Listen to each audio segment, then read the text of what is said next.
नमः शिवाय। हर हर महादेव शंभो। तो सफ़र हमारा जारी है कि जब भी लगेगा कि कोई भ्रम के बादल जो है वो छा रहे हैं या कोई इलॉजिकल चीज़ें कई बार लोग जो हैं उसके द्वारा बहुत सारे लोगों को भ्रमित करते हैं, जिसके फलस्वरूप बहुत सारे लोगों का आध्यात्मिक चीज़ों से विश्वास ही उठ जाता है। क्योंकि वो सफल कैसे होगा जब कुछ ऐसा होगा जो लिखा ही नहीं कहीं पे, अपने ही बस धारणाओं के द्वारा कुछ चीज़ें जो कुछ महान अपने आप को विद्वान कहने वाले लोग करते हैं, तो फिर उसका फल जो है वो नहीं मिलेगा और लोगों का भी अध्यात्म से विश्वास उठता है। कि आज एक और फिर रहस्यपूर्ण चर्चा कि मंगल ग्रह जो है जब आप 28-29 साल के हो जाएं तो उसके बाद कुछ नहीं करेगा। मतलब कहने का ये है कि अगर आपकी कुंडली में मंगल मारक हो और नीच का भी हो और किसी ने देख लिया कि भैया आपकी उम्र 29 या 30 साल होगी, ना ना ना, अब तो डरने की ज़रूरत ही नहीं है, अब तो मंगल कुछ करेगा ही नहीं। मंगल तो 28 क्रॉस हो गया, 28 में मंगल जो है वो ख़त्म हो जाता है, उसकी पावर ख़त्म हो जाती है, उसका प्रभाव ख़त्म हो जाता है। लेकिन क्या ये जो कथन है ये कहाँ तक सही है, आज इसके बारे में चर्चा। वीडियो को अंत तक ज़रूर देखिएगा कि हो सकता है कि आप भी इसी भ्रम का शिकार हों और कहीं आप अपने सुरक्षा चक्र में ढील करें और मंगल अगर मारक हो और नीच और ऐसी जगह जाकर के घात करे 30 साल की उम्र में भी कि फिर आप मुझे याद करो। आज चर्चा को बिल्कुल अंत तक देखिएगा। शिव शक्तम चैनल पे आप लोग का हार्दिक स्वागत है और नित्य प्रति कोशिश जारी है, क्योंकि कल हो ना हो कि जब लगेगा कि भ्रम के बादल हैं, महादेव का ऑर्डर हुआ माँ भगवती का, तो ज्ञान की चर्चा हम ज़रूर करेंगे। हरि अनंत हरि कथानंत, अलग अलग लोगों का अलग अलग मत हो सकता है। उसका कारण ये है कि जो श्री कृष्ण के ज़माने का जो महान ग्रंथ है बृहद जात का होरा शास्त्र, जो सबसे पुराना है, उसका अध्ययन करने की बजाय ये वाली किताब वो वाली किताब, ये वाले पंडित जी के टोटके वो वाले पंडित जी के टोटके, इसको पढ़ पढ़ के अपना ऐसा विनाश कर रहे हैं कई जगह। और लोग भी पढ़ाने वाले बड़े खुले विश्वास से बता रहे हैं कि मैं आपको चमत्कारिक ये बताता हूँ और आपको सिखाता हूँ। अब जिसने 3 महीने में सीख लिया वो जो है बड़े बड़े कोर्सेज करा रहे हैं लोगों को, और कुछ होगा तो है नहीं उससे। क्योंकि कोई ऑथेंटिक चीज़ हो तब तो हो। किसी पंडित जी ने कुछ टोटके लिख दिए, बस वो ये फलानी फलानी किताबें हमने रट ली, आपको भी सिखा देते हैं, हम तो डूबेंगे सनम, तुझे भी ले डूबेंगे। तो ये जो कथन है कि 28 साल बाद, इसको लॉजिक को समझिए। बहुत सारे लोग क्या सोचते हैं कि 28 के बाद मंगल मैच्योरिटी में आ गया तो वो बुरा नहीं करेगा, कि वो जी बचपन में था तो वो उग्र था, अब वो जो है शांत हो जाएगा। वो अपने पर घटाते हैं देवी देवताओं की उम्र को, कि अगर हम जो है वो 28-29 के बाद हमारी ऊर्जाओं में कमी आ गई तो जो है ग्रहों की ऊर्जाओं में भी कमी आ जाएगी। अब इस चीज़ को ऐसे समझिए कि किसी बच्चे की उम्र जो है वो मांगलिक हो और मंगल मारक भी हो कुंडली में, या हो सकता है नीच का भी हो। मैं थोड़ा सा नेगेटिव साइड जो है, जहाँ अलर्ट रहना चाहिए वो आपको बता रहा हूँ, जहाँ लोग बहुत हल्के में लेकर के कई बार अपना नुकसान करते हैं। तो हो सकता है उस बच्चे की उम्र जो है वो 30 साल हो।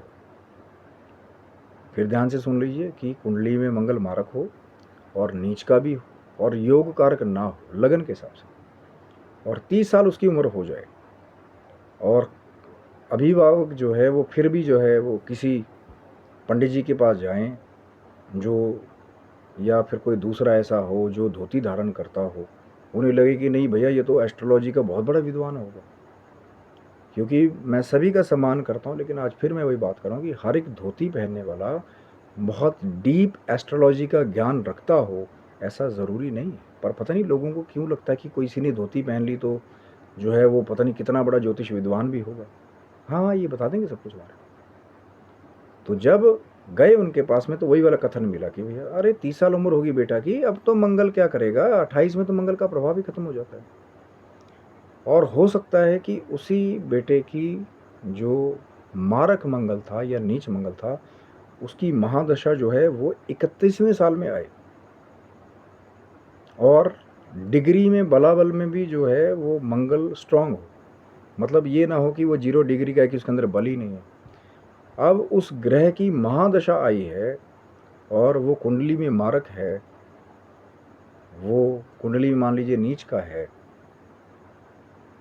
तो आपको लगता है कि मतलब ये 30 साल वाला लॉजिक जो है कि 28 के बाद मंगल का प्रभाव खत्म हो जाता है, कि वो अपना प्रभाव नहीं देगा? हो सकता है 31वें साल में आए और 8वें घर में ही मारक मंगल बैठा हो, और कोई, मैं नहीं कहता हूँ ऐसे, भगवान ना करे, कोई दुर्घटना घटित हो जाए, तो क्या वो कथन सही रहेगा कि 28 साल बीत गए, अब तो मंगल कुछ नहीं करेगा? मंगल अगर मारक है कुंडली में, नीच का है, योग कारक नहीं है, जब अपनी अंतरदशा और महादशा में आएगा, हो सकता है चाहे 35वें साल में महादशा आए, 40वें में आए, तो वहाँ वो मार करेगा ही करेगा, अगर उसके अंदर बल होगा। पता नहीं कहाँ से लोग कौन सा लॉजिक निकाल करके ला करके जो है लोगों को थोड़ा सा अलर्ट रहने से भी हटा देते हैं कि हाँ हाँ उपाय करने की क्या ज़रूरत है, 28 साल का तो हो गया अब जो है मंगल आपके बेटे का, अब तो कुछ कर ही नहीं सकता, उसके अंदर प्रभाव ही नहीं है। और पता लगे 32वें 31वें साल में जो है मंगल की महादशा आ रही हो, और मंगल जो है बलाबल में और डिग्री में भी पावरफुल हो, और मारकता भी अगर रखता हो, लगन के विपरीत हो, तो वहाँ पे जब मार होगी ना, या 8वें घर में या 7वें घर में जो है वैवाहिक जीवन को तबाह करेगा आकर के 31वें साल में, या लगन में आकर के ऐसा क्रोध दे देगा कि शायद कोई कार्य आप ऐसा कर दोगे कि अपना नुकसान कर लोगे। क्योंकि एक किसी महान विद्वान ने कहा था कि 28 साल के बाद मंगल का प्रभाव खत्म हो जाता है, और महादशा आए 31वें साल में, और लगन का मित्र भी ना हो मंगल, मारक भी हो या नीच का भी हो, और आप बड़े निश्चिंत होकर के बैठें कि भाई कोई बात नहीं, 28 साल तो हो गए हमारी उम्र, हमें किसी पंडित जी ने कहा था। लेकिन जैसे ही 31वां साल आया, महादशा आए उस मंगल की, आपने तो अपनी सारी उपाय बंद कर दिए, आपने सारे अपनी सुरक्षा चक्र बंद कर दिए, और एकदम से ऐसी घात करेगा वो मारक ग्रह, फिर वो कोई भी हो कहेगा। हम सिर्फ मंगल को ही क्यों कहते हैं कि 28 के बाद मैच्योर जो है उसका प्रभाव कम हो जाए? क्योंकि हम वही वाला लॉजिक घटा रहे हैं अभी भी कि अपने ऊपर की हम लोग जो है वो हमारी ऊर्जाएं कम हो जाती हैं, तो हम मैच्योर हो जाते हैं 28-29 में, तो मंगल भी मैच्योर हो जाएगा। ये एक ऐसा चीज़ है, बहुत बार मैंने सुना है, लेकिन उस लॉजिक को समझिए कि ग्रह जब अपनी महादशा अंतरदशा में आएगा, जब हो सकता है जीवन में 35वें साल में आए या 40वें साल में आए, आपके लिए तो उनका वो लॉजिक काम थोड़ी करता है कि 28वें में जी इसका प्रभाव खत्म हो जाता है। वो तो 42वें साल में आकर के भी जो है मार कर सकता है, जब अपनी महादशा अंतरदशा में आए, बलाबल में भी ठीक हो, डिग्रीज जो है वो प्रबल हो, और अगर मारक का रोल मिला होगा तो ऐसी मार करेगा कि आप जो है याद करेंगे कि हाँ हमें तो यार किसी पंडित जी ने कहा था 28 साल बाद कुछ नहीं करेगा। अब यहाँ तो हमारा जो है ऐसी दुर्घटना हमारे साथ घटित हो गई कि अब हम क्या करें, क्योंकि तब संभलने का मौका ही नहीं मिलेगा। इसीलिए ये भ्रम वाली कुछ चीज़ें हैं, या तो मैं यहीं बैठा हूँ, मेरा वीडियो किसी को प्राप्त हो तो वो मुझे प्रमाण के स्वरूप जो है इस चीज़ को बताए, मैं गलत साबित हो जाऊँ तभी भी मुझे बहुत खुशी होगी कि यहाँ कोई प्रमाण तो लेकर के आए कि ये कहाँ से ये भ्रम का बादल उठा, कहाँ से ये 28 में मंगल का प्रभाव खत्म हो जाता है। आइए प्रमाण आप दीजिए, मुझे गलत साबित कर देंगे तो मुझे बहुत खुशी होगी, लेकिन जब प्रमाण के साथ आएंगे कि किस महान ग्रंथ में या किस ज्योतिष की किताब में, मैं अब वो दूसरी जो है ना वो वाली किताबों की बात नहीं कर रहा कि ये वाली किताब वो वाली किताब पंडित जी के टोटके वोटके, मैं ऑथेंटिक किताबों की बात कर रहा हूँ। पराशर जी की कृति सबसे पुरानी बृहद जात का होरा शास्त्र, जो श्री कृष्ण जी की भी ज़माने का है। वेद व्यास जी जिन्होंने पुराणों की अलग अलग जो है खंडन करते हुए व्यवस्था दी संसार को, उनके क्या लगते थे पराशर जी, जरा जाकर के सर्च करिएगा, आपको पता चलेगा कि कितनी पुरानी कृपा है। लेकिन हम जो है आजकल के जो है पढ़ रहे हैं ये वाली किताब वो वाली किताब, जो शायद असली भी नहीं है, और 1800-1900 ईस्वी में किसी पंडित जी ने कुछ टोटके लिख दिए, हमें उन्हें फॉलो करना है, और फिर जब कुछ नहीं होता, कोई बेनिफिट नहीं मिलता और नुकसान ही नुकसान होने लग जाता है, तो फिर लोग कहते हैं अरे ये एस्ट्रोलॉजी कुछ नहीं होता, ये ज्योतिष जो है वो ढकोसला है। फिर बहुत सारे टुल्ले पुल्ले बैठ करके यूट्यूब पे वो भी कहने लग जाते हैं कि ये ज्योतिष जो है लोगों को मूर्ख बनाने का एक हथकंडा है।